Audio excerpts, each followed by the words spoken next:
Hello there, it's time for Weekend File on the NTA.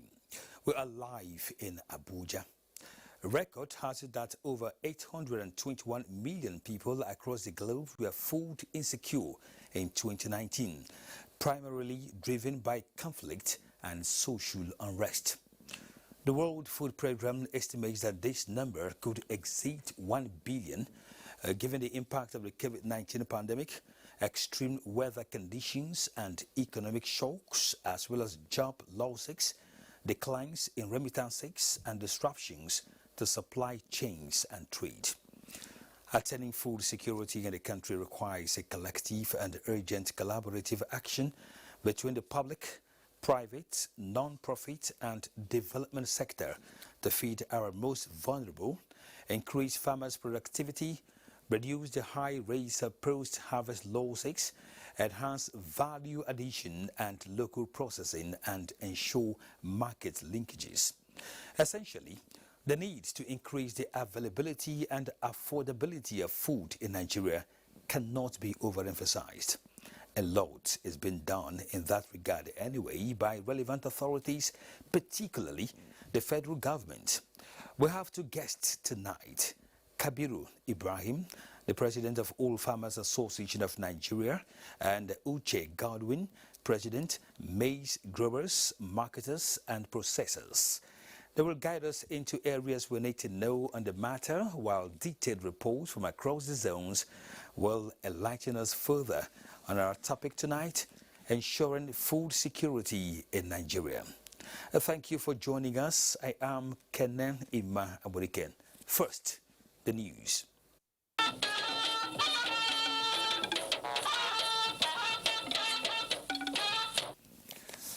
The federal government is working out modalities to assist rural farmers with affordable vehicles through cooperative groups to cushion the effect of COVID-19 pandemic and other variables on food security.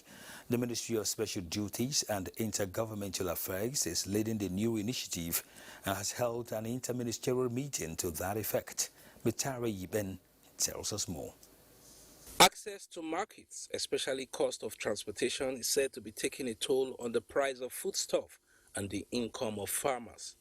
Now, the federal government, through the Ministry of Special Duties and Intergovernmental Affairs, is introducing a program that will mitigate difficulties encountered by rural farmers and other SME groups as part of the efforts to lift millions of Nigerians out of poverty. In collaboration with the Ministry of Agriculture and Rural Development and the private sector, thousands of buses under a hire purchase arrangement are to be rolled out. The whole essence here is to ensure that our rural folks have access to decent transportation facility. And now that there is a slight adjustment of the price of oil, PMS, we do recognize some Shylock businessmen who decide to take advantage. So once this is realized, we believe it will do quite a lot to stabilize the price system for the benefit of our people.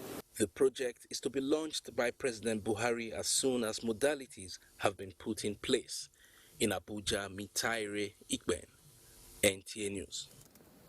Now, the co-chair of Bill Gates Foundation, Aliko Dangote, and other development partners have commended Nigeria's proactive response towards flattening the curve of coronavirus pandemic and sustaining the laudable gains of polio eradication.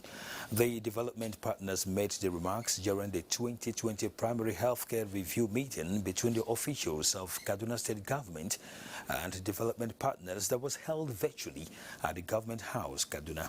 Muhammad Umar Ajingi reports. This time around, the annual review meeting to take stock of achievements and challenges faced in the year on the quality of healthcare services rendered to especially pregnant women and children was attended by almost all the relevant stakeholders from within and outside Nigeria.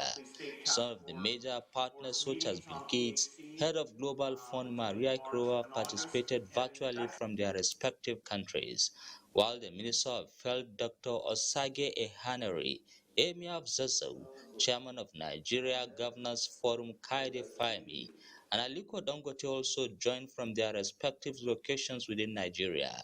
This is crucial to ensure continued delivery of primary healthcare services. Our new realities teach us to consider other sustainable options to drive coordinated, not just for the period of the pandemic, but beyond. Despite the impact of COVID-19 in all over Nigeria, I am encouraged by the efforts of Kaduna State. The participants lauded the quick response and adequate measures taken to protect citizens from coronavirus, as well as effort made in eradicating polio out of the health space of the country. Your Excellency, Your Royal Highness, Honorable Commission, Kaduna's entire health team and its many partners, congratulations. Governor Rufai enumerated the gains made generally in improving on healthcare services. The COVID-19 pandemic has exposed the fragility of our public health system. We are using the opportunity of this pandemic and the extra resources we are getting as support from donors to strengthen our healthcare system as a whole and prepare for the next pandemic by the grace of God. The stakeholders' engagement ended with new resolve and commitment from the development partners to bringing more support to Nigeria.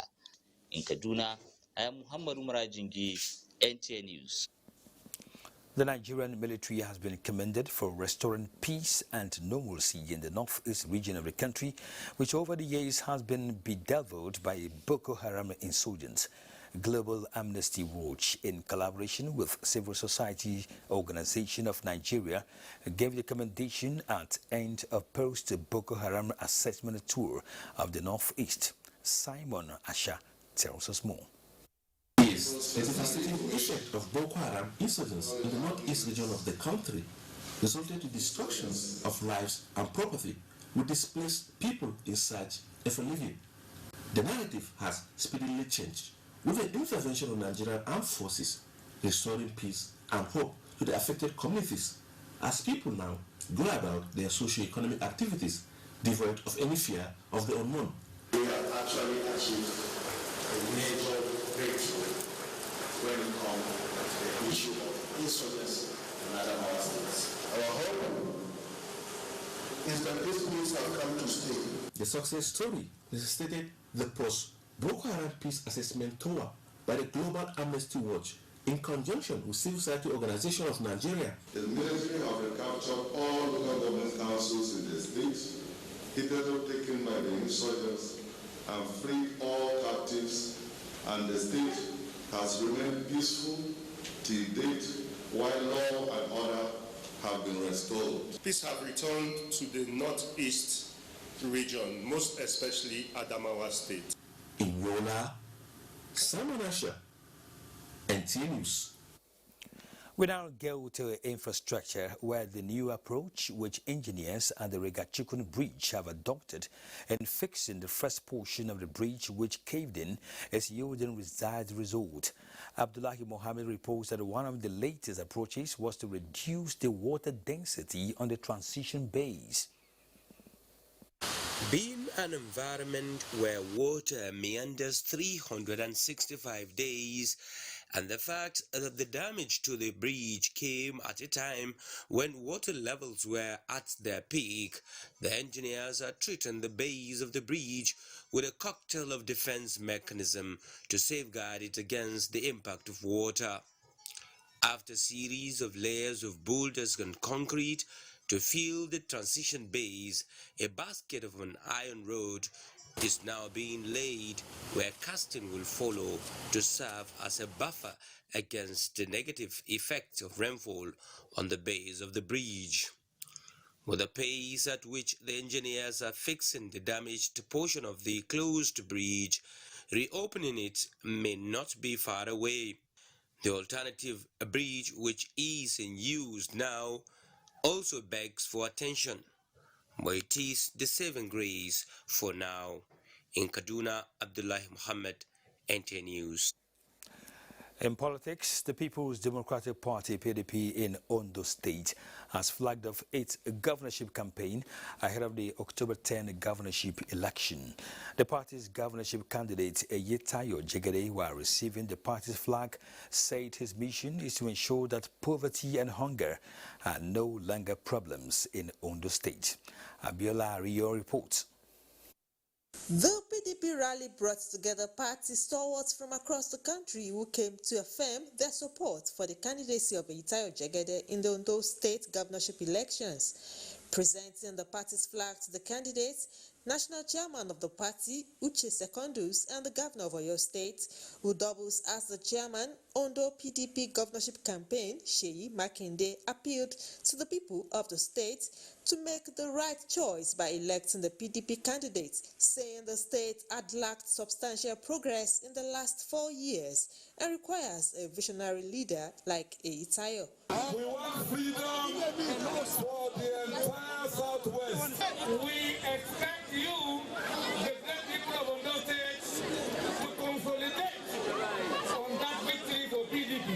Not for the youth, there will be industry, there will development. Other party leaders said that PDP should be given the opportunity to govern Ondo State again, urging the electorate to come out en masse and cast their votes for the PDP come October 10. In Akure, Abiola Rio, NTA News. The election bid of Pastor Osagie Izeyamu of the APC has been endorsed by a group known as Friends for Simple Agenda. The group is made up of eligible voters who are in different trades and occupations. Ogochukwu Kaona reports. A man like this, who knows everybody, who knows what politics is all about, who knows what running a government is all about, we will be safe. Basically because of his simple agenda. We are supporting him. Pastor Izeyamu commended the people for their confidence in its manifesto. Simple agenda, the solution to our problems. And these are the problems I looked at. And I came up with a simple agenda. Something that I believe will be simple enough for people to remember. So that when I'm in government, you also continue to remind me. Meanwhile, Oedo local government has taken its turn in the APC ward-to-ward campaign. Members of the APC campaign train were in Amegbe Ward 2, Sakwamba Wards 9 to 12, New Benin Ward 6 to 8. It is time for you as landlords to serve the red card to the tenant. And as you can see, even before you reminded him, what you're asking for is in his paper. Pastor Izeyamu visited the Enoje of Urolo, Jackson Igbinogene, in his palace to seek his prayer and support. He also had audience with members of Iyekoba Youth Association. In Benin, Ogochukwu Kaona, NTA News. Away from politics, the NTA 2 Children Virtual Representation Grand Finale has taken place. Annie Daniel reports that winners will be smiling home with mouth-watering prizes.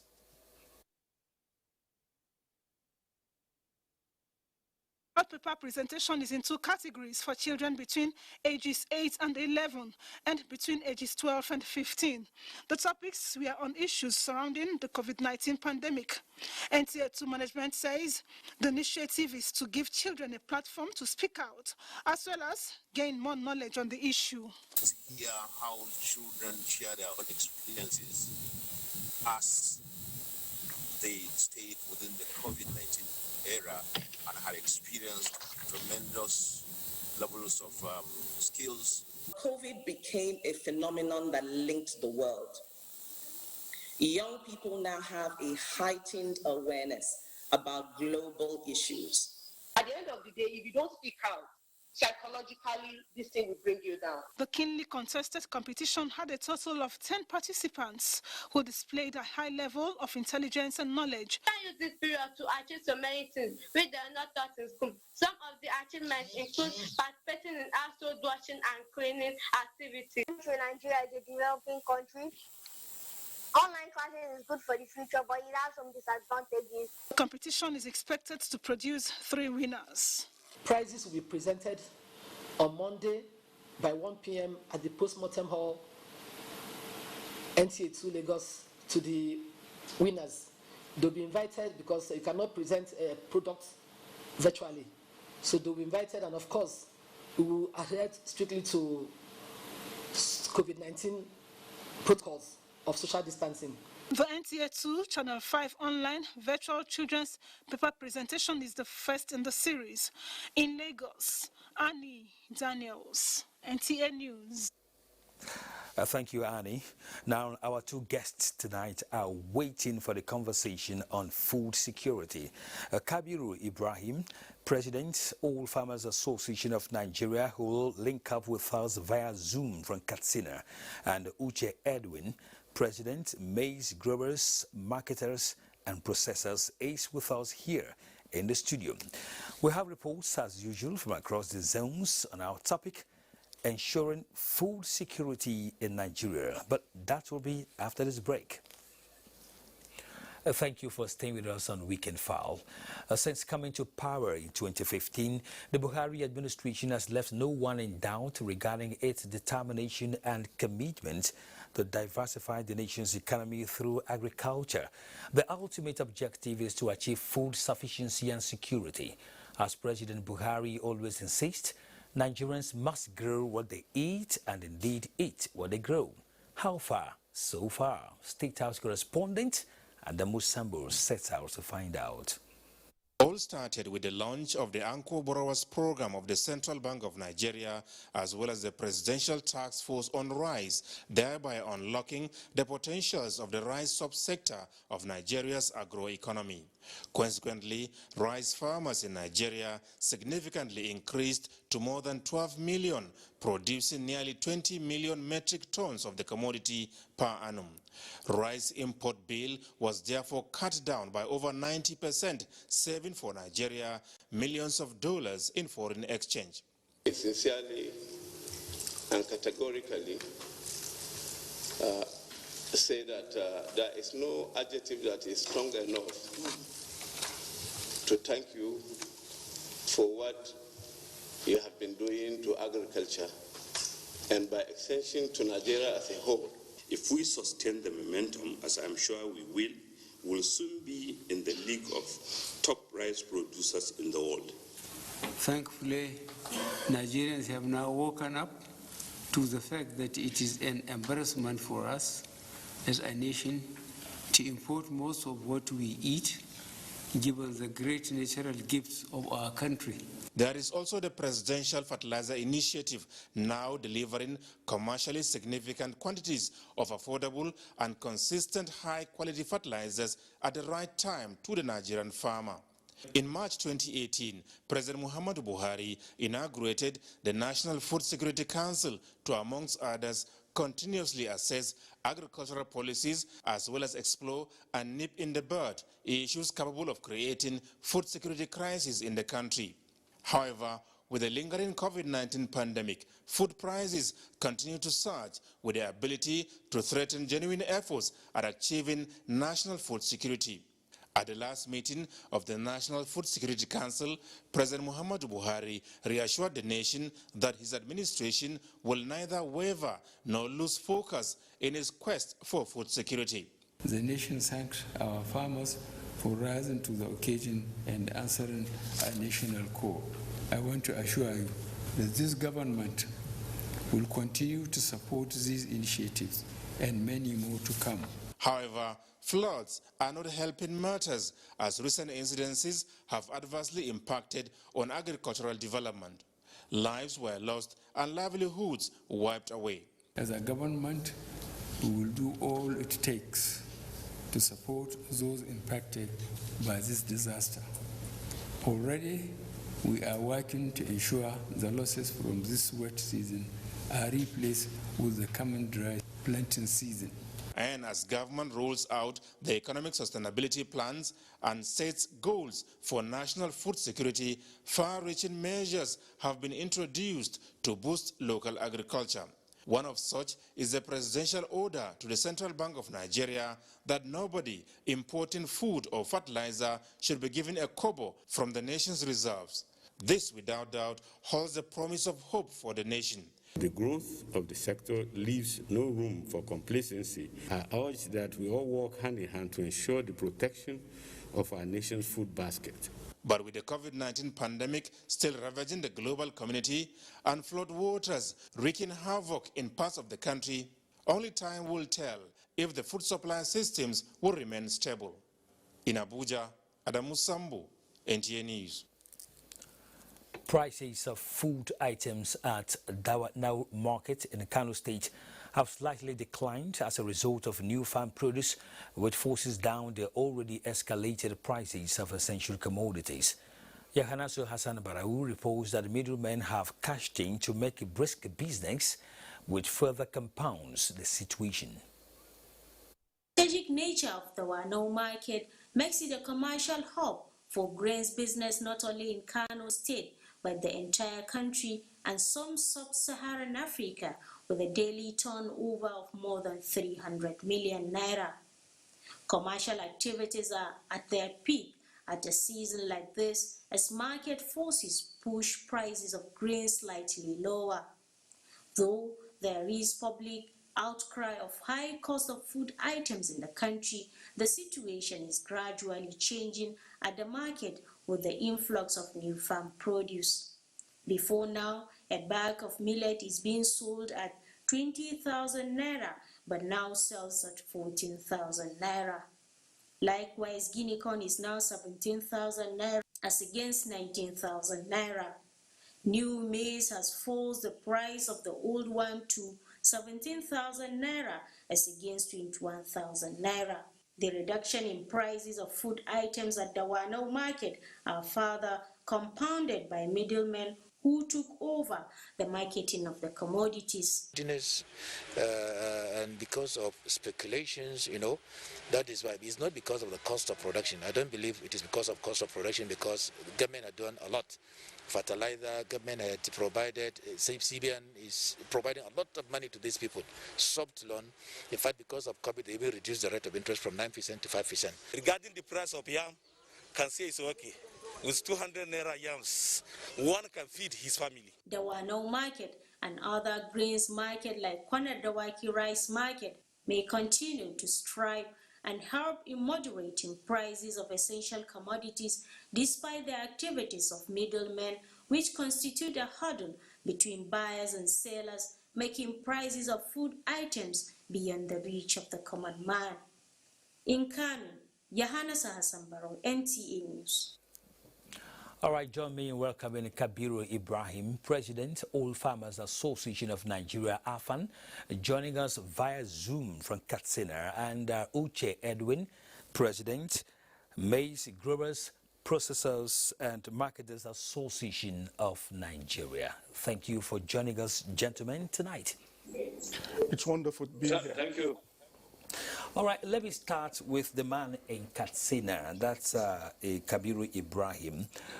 How would you describe the situation when we look at food insecurity right now in the nation? What is your outlook towards that?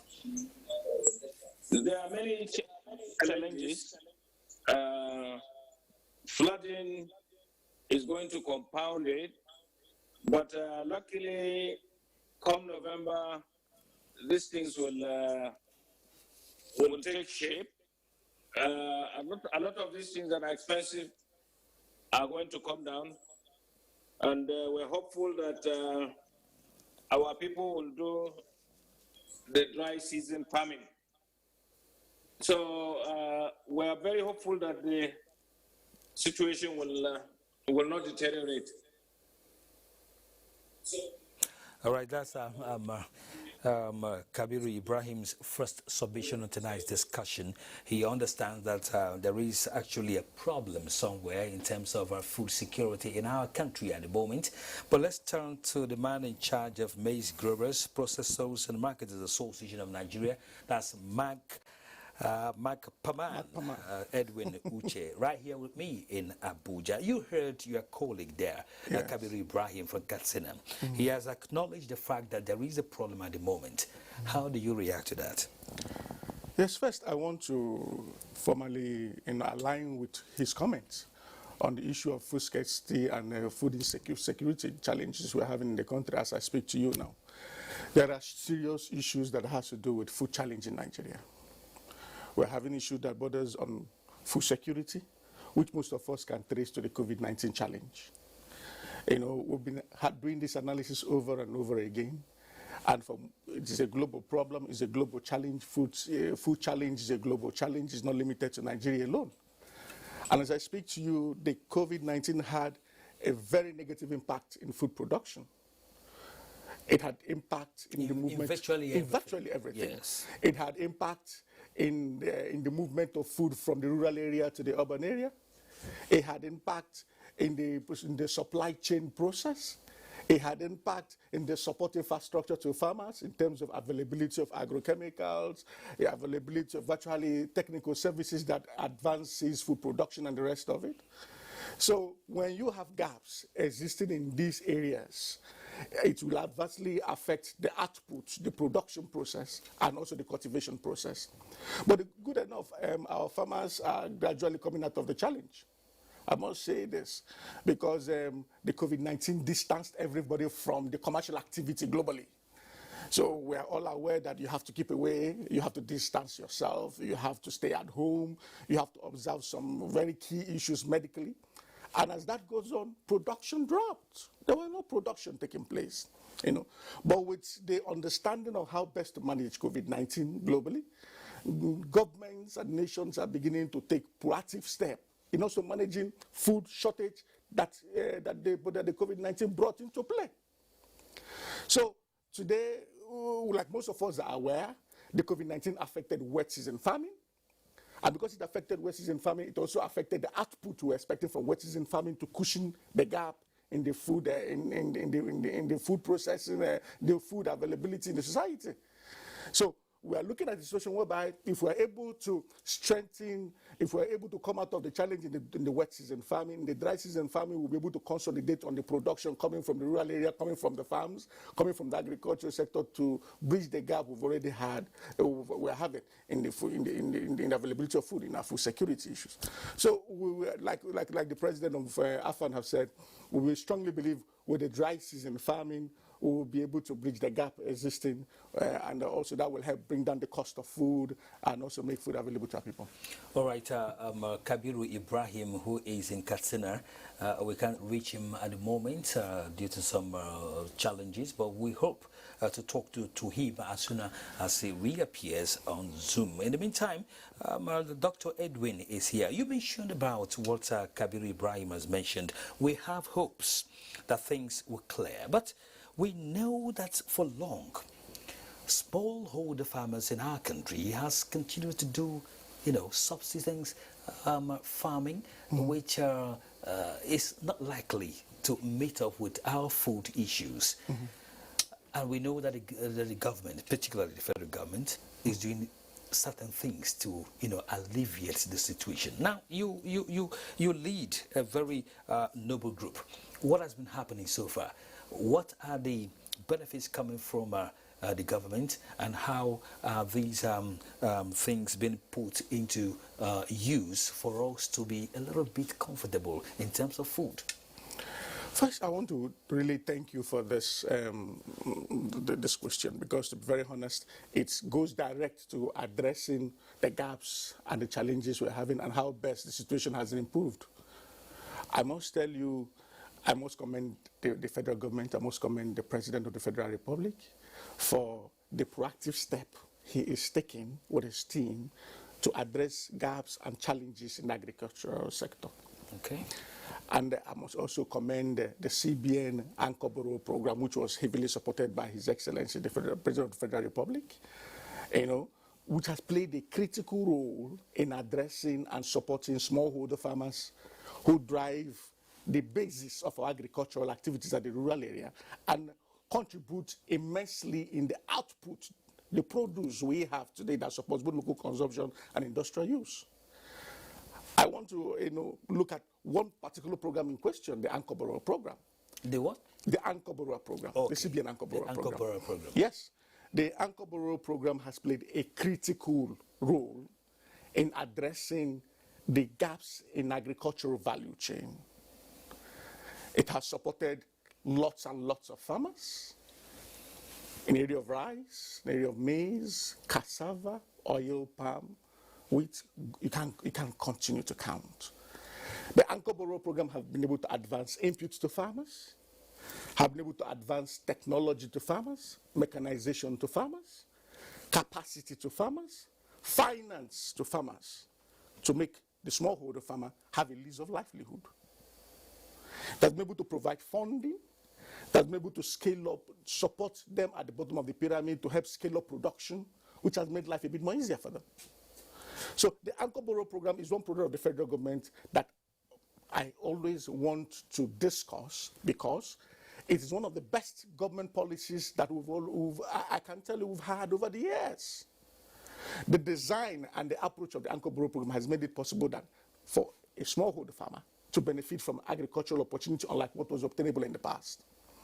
So the output from the program has made it possible for us to have enough to support industrial use, bridge the gap we've had over the years before the advent of the program, and also give hope to the farmers that more people can come in, grow maize, for example, become self-sustained as an individual, build the economy as a person, come out of poverty, create employment, empower our youth and women, and create opportunities.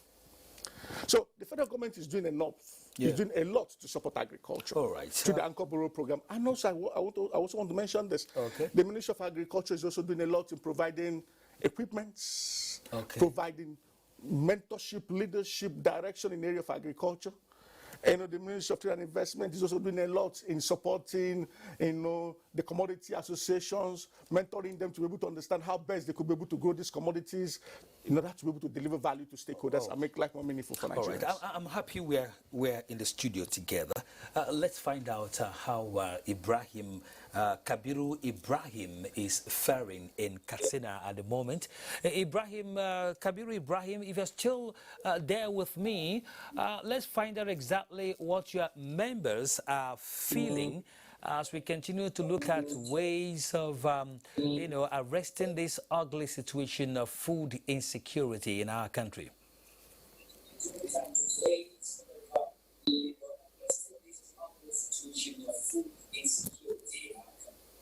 Our people are working assiduously to make sure that there is food available and at a very reasonable price to Nigerians. There is an attraction from the policies of this government of new entrants into the farming community. So we believe that a lot of produce is going to come on in Kabiru Ibrahim. Hello, Kabiru Ibrahim. So if you can hear me right now, please could you adjust your sitting position? Yes, exactly. Let's see each other. Exactly. Kabiru Ibrahim, yes, you are doing well at the moment. Exactly. Let's look at each other. Don't look at your TV set. Let's talk directly. Talk to exactly. So go ahead. You're still looking there. Talk to me. Yes, go ahead. Talk to me. Go ahead, Kabiru. Yes. Can you hear me? Exactly. I can. Yes, I said our people are working assiduously to make sure that there is food more abundant. We have setbacks due to flooding and a lot of insecurity, but our people are working very hard to be sure that the country is fed. We have 200 million mouths to feed, and we're working assiduously towards doing that. All right, I heard that from you, but I'd like to stay with you, some more, because you are based in the north, where, of course, we have lots of agricultural activities, going on in our country, Nigeria. So let's take a broader look at what is actually going on right now. Things may not be okay, but I know that it behoves on you and your members to do well so that as we fight food security, we might be counting our, gains as we go along. So what are we looking at, beyond now?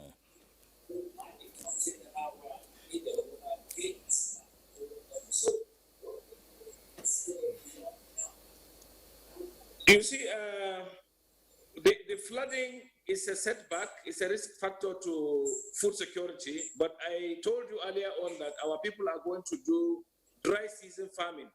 Our people are already working towards doing that to ensure that there is sufficient food in the country.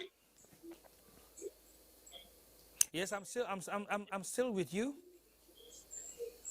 All right, that's Kabiru Ibrahim. For now, he's in Katsina, and of course, he knows what his colleagues are doing at the moment to ensure that food security is actually achieved in our country. Of course, you're watching Weekend File on the network service of the Nigerian Television Authorities. Welcome back to Weekend File. Various intervention programs of the federal government and the agricultural sector, as well as the ban on importation of some food items, encourage the consumption of locally produced commodities and earn farmers more income, and thereby increasing the gross domestic product (GDP) of the country. However, with the much availability of food items in states of the Federation such as Ebonyi, Chika Okorie sought to know the reason for the hike in their prices even at harvest season. World Bank data 2016 puts the country's agricultural landmass at 708,000 square kilometers, out of which Ebonyi State has 5,538. Little wonder, farming is the mainstay of the people who cultivate a wide range of fruits and cash crops. For instance, the state produces 1.3 million metric tons of rice per annum. Despite bumper harvest this year, access to locally produced food items by consumers appears to be challenging due to artificial scarcity. Farmers have suffered a lot, especially in this year. This produce we made this period, we have to hold it so that when the time we shall sell it, we shall make gain. Our farmers in Nigeria are very, very greedy. They are not actually making use of that window which Mr. President has created for them. You can't imagine a bag of local rice costing about 25,000 naira. No, government is doing great, going into dry farming now.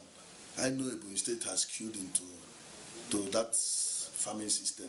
At a time, Nigerians are trying to overcome the effects of COVID-19. Respondents argue that hoarding of food items is least expected. It tells more on the income of the consumers. In the process of overstorage, most of these goods will get expired. In order to crash the prices of foodstuffs, stakeholders suggest the option of regulating activities of middlemen.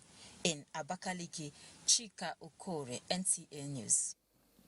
And following the improved security situation in the frontline local government areas of Katsina State bedeviled by the activities of armed bandits, bumper harvest is being recorded and the availability of assorted food items at various markets in the state.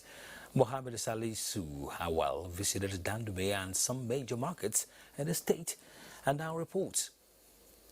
This is Nduma Market, one of the major grain markets in Katsina, as the area is one of the food basket of the state, especially in the production of maize, guinea corn and millet. Prior to the current security challenges, coronavirus pandemic and the ongoing national border drill, the market serves communities of Zamfara, Kebbi, Sokoto, Kaduna State, as well as neighboring Republic of Niger. In spite of all these challenges, the area is recording bumper harvest that led to the availability of assorted foodstuffs at Nduma Market. With the improvement of security, there is increase in foodstuff at the market, as the fresh grains have started flooding the market. Customers from neighboring states are trooping to the market for the purchase of the grains for retail and domestic purposes. Paddy rice, last week, the price is 18,500. Last week, 16,65. This week, 14,500. The assumption of many on the increase of price of most of the grains are quite reasonable at Nduma Market. A bag of old stock of maize is sold between 19 to 20,000 naira, while that of fresh maize is sold between 13 to 14,000 naira. Beans, one of the commonly used farm produce, is sold at 19,000 naira per bag as against 20,000 naira. A bag of paddy rice is now 16,000 naira, while 40 measures of the thresh rice is sold at 50,000 naira per bag. Price of millet, which is commonly used domestically, especially in the northern part of the state, is sold at 500 naira per measure, as against 550 naira for the old stock. In Katsina, Mohammed Salis Awal, NTA News. All right, let's quickly go to Katsina again, where Kabiru Ibrahim is still standing there to talk to us. Kabiru Ibrahim, while we actually appreciate what you and your members in the All Farmers Association of Nigeria are doing to sustain food security in our country, but what do you think should be done about the hike in prices of some of these food items, even as they come out from the local areas?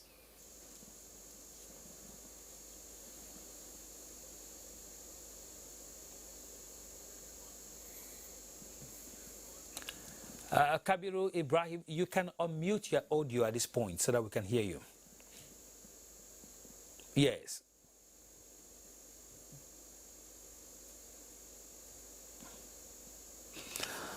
All right, while Kabiru tries to do that, let's quickly come back to Abuja here, where, of course, Dr. Uche Edwin is.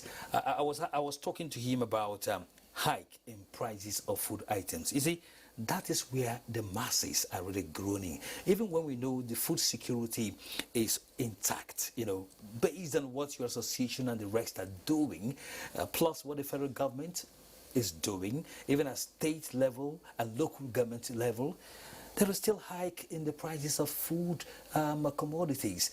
Why is that, and what do we do about that? Yes, you know, it's still, like I said earlier, it still stems, we're just recovering from COVID-19. No, and as I speak to you... Let's shift a little bit away from COVID-19, because food will always be there, whether a pandemic comes or not. We will not completely rule away the effects. We're not doing that. We're not. I must tell you this. Agriculture is time-bound. When you're growing a particular commodity, and for one reason or the other, you lose the season, the output becomes poor.